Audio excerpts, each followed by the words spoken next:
Hi, and welcome to Homo Ludens, a channel on history and board games. This video is the second part of a series on the basics of wargaming. If you haven't seen the first episode, I would strongly recommend that you watch it first. The link is in the description. In the previous episode, we defined what is a wargame, where they came from, and answered some frequently asked questions on wargames and wargamers. We really only just scratched the surface, so today we'll deep dive a bit more into game design to understand what are the different dimensions of wargaming and what are the different families of wargames. In the second part of this video, we'll look at a few wargames together and define them based on what we've discussed. At the end of this episode, you should be able to answer questions such as: how abstract is this wargame? Is it strategic scale? Is it card driven or card assisted? Does it have Chrome? Pretty fancy, right? We'll start by exploring the three core dimensions of wargame design: the level of abstraction, the historical accuracy, and the scale. The first dimension, abstract versus simulation. This first dimension of a wargame is the scale that goes from pure abstraction to pure simulation. To give you an idea of how this scale impacts wargame design, let's look at games that are in the extreme ends of each side of this dimension. A pure abstract game would be something like chess, where military forces are abstracted and their strength are only represented by their movement capabilities. The board is just made out of black and white squares and doesn't represent any specific geographical area.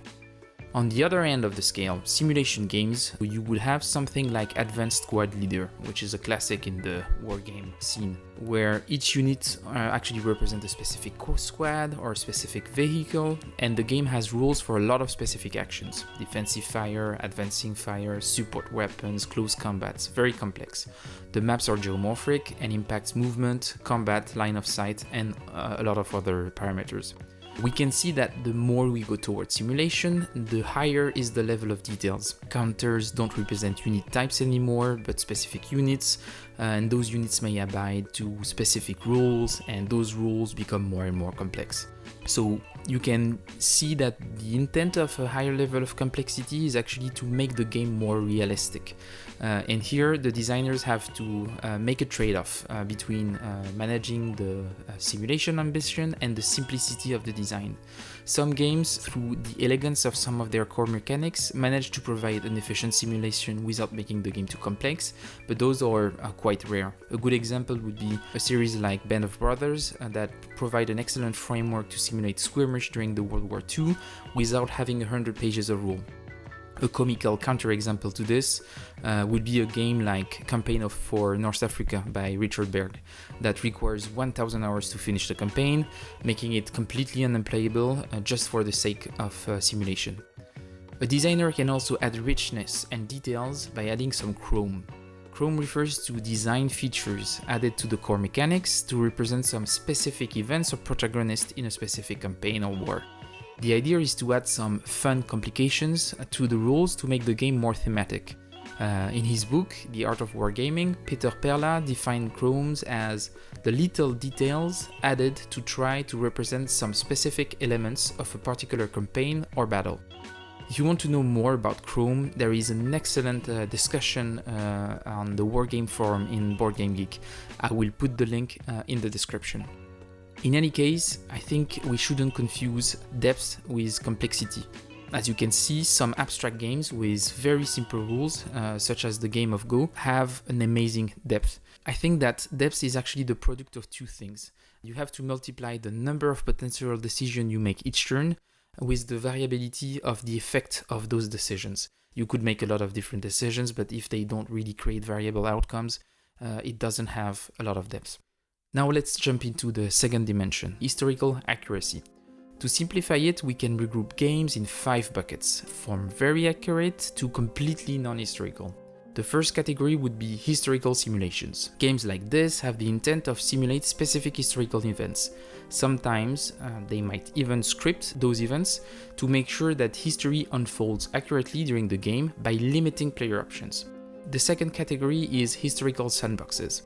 Those kind of games give the player a situation and let them explore freely a wide range of strategic and tactical options, sometimes called what-ifs. For example, a game like Triumph and Tragedy by GMT simulates political and military conflict in Europe from 1936 to 1935.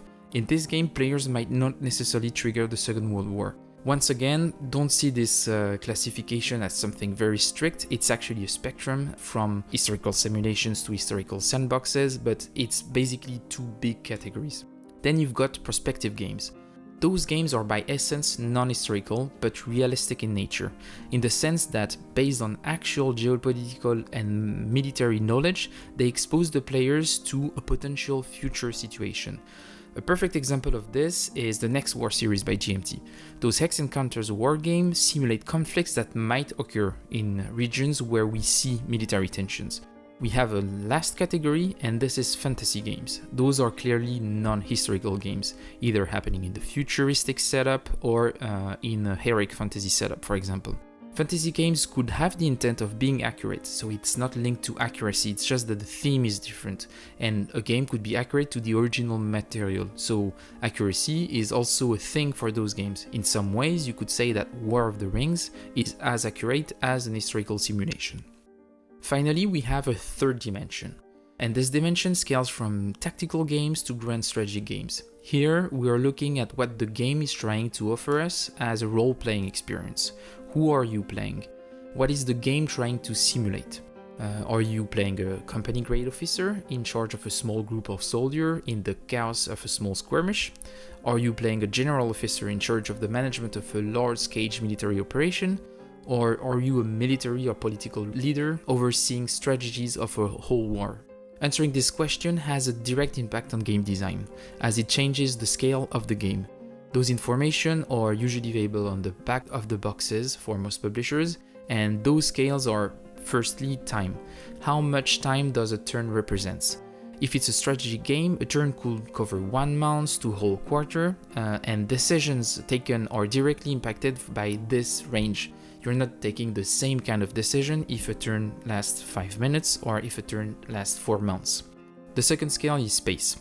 How large is the territory represented in the game? How big is the basic space unit in the game? This is especially true for games with a geometrical approach to space, such as hexes, and in those games, understanding what a hex represents has an impact on the scope of the game. The more tactical the scope, the smaller space will be represented. For example, in Conflict of Heroes, a hex represents 50 meters, whereas in a strategic game such as Empire of the Sun, a hex represents 200 kilometers. In the same fashion, the size of unit varies, and that's the final dimension. What a counter represents has a huge impact on what the game is trying to represent. The more strategic the approach, the more a single counter will represent a bigger group of troops. So let's recap. Now that we've discussed about the three dimensions of wargames, we can classify wargames depending on their level of abstraction, their level of historical accuracy, and its choices when it comes to the level of granularity to represent space, time, and troops. Now that we have those three dimensions in mind, we can spice things up by looking at the different design families that makes wargames such a rich and diverse genre of board games. Because wargames are not only defined by their scales or their historical accuracy, they are actually also divided in big families depending on specific design choices that are not necessarily related to what we've just discussed. The first thing that we have to look at to segment wargames is the choices that are made to represent space and movement. The classical type of wargames adopt a free movement approach, so the Kriegspiel, the Little Wars. Usually those games are played on maps or custom terrain built by the gamers, and you have a set of rulers or other measuring objects to track movement, arc of fire, etc. We usually call those games figurine wargames, even if some of them don't use figurines. Then we've got hexagon games. The advantages of hexes is that it provides a strict and controlled framework of movement with a minimal amount of distortion. Today it's considered a bit old school, but I think that wargames such as Helsinki in 1918 that we reviewed on this channel show that this design convention is still relevant and provides room for innovation. Then there is movement happening in areas. This is the representation that most board gamers know, because this is the risk approach or the axis analyze approach. It is mostly relevant for strategic games.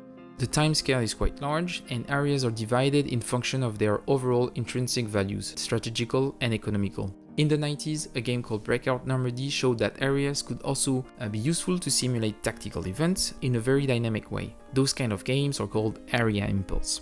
Finally, we have point-to-point movement. This representation of space and movement is functionally not that different from areas, in the way that connections between 2 points is more or less the same thing as a frontier between 2 areas. This approach to space, combined with the use of cards, sparked a new branch in the wargame family, started by Mark Herman in the 90s with the game With the People. This genre is called the card-driven strategic games. I'll probably do a whole video on this category as I think that it's a very interesting approach to wargame design. Another key point of differentiation is the way to represent units. Some of them use figurines. We've mentioned figurine wargames before as they use free movement, but it's not necessarily because a game uses figurines that it's a figurine wargame. Figurines are just a way to visualize units, but they have 2 huge drawbacks. First, they don't provide structured information about the unit capabilities, and those data are usually available in charts in the rulebooks or on cards kept on the side of the board game. Therefore, you realize that a simple counter is probably more efficient to represent a unit, it's just probably less cool. Second drawback is that you have to paint them, which is fun, but a never-ending task. Then you have counters. After figurines, counters are the more old-school approach to represent units. It's highly functional, but also has its drawback. First of all, it's ugly, and non-wargamers are clearly not excited by them. They don't provide a great sense of fog of war, and counters only have 3 stages.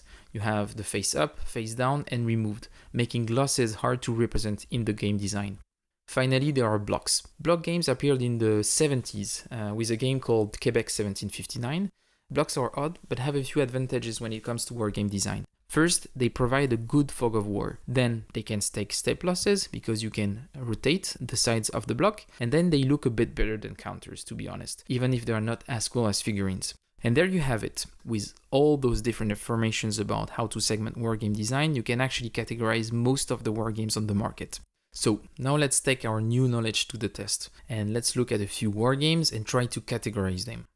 The first one that we're going to look at is the classic Axis and Allies. I am not a huge fan of Axis and Allies. Actually, I wanted to show you Risk, but I don't have a box of Risk, but it's basically the same thing. Is it a simulation game? Clearly not. It's not simulation in any way. The map is a map of the world, but that's pretty much it. It's historical sandbox at least, and it can even be pure fantasy. Axis and Allies just had the zombie edition released lately. The scale is grand strategic, you have the map of the whole world, and you see that space is divided in areas. The units are represented by figurines, and it doesn't have any chrome, so you don't have any specific historical flavor apart from the outside box. Our second game is Liberty Roads, a game that is dear to my heart.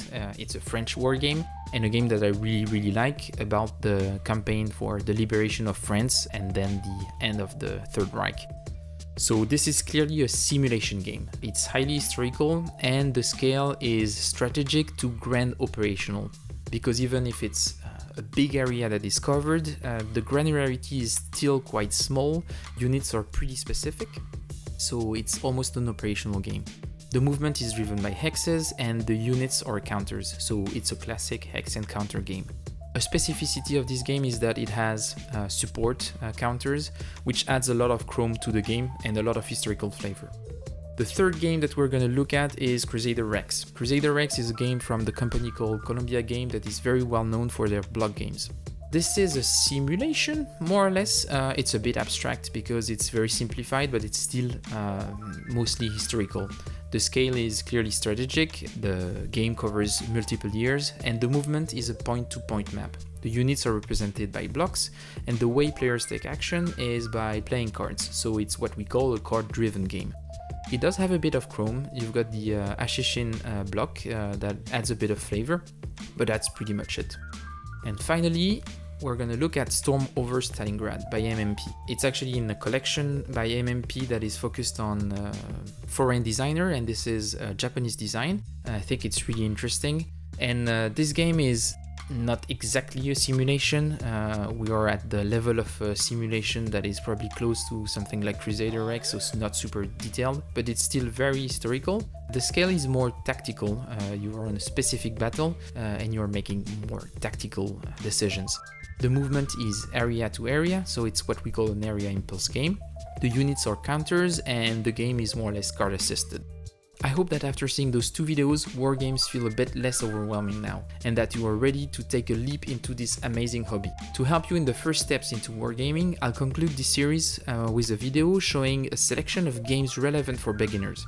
I'm not sure of the format yet. Even if top 5s are popular on YouTube, I don't think that it's the right approach. Let me know what you think in the comment section. The comments in the previous videos were awesome and really made me reflect on the whole approach I have to this YouTube channel, so thanks a lot for that. If you enjoyed the video, please consider sharing, liking and subscribing. This was Humor Ludens. Thank you for watching and see you next time.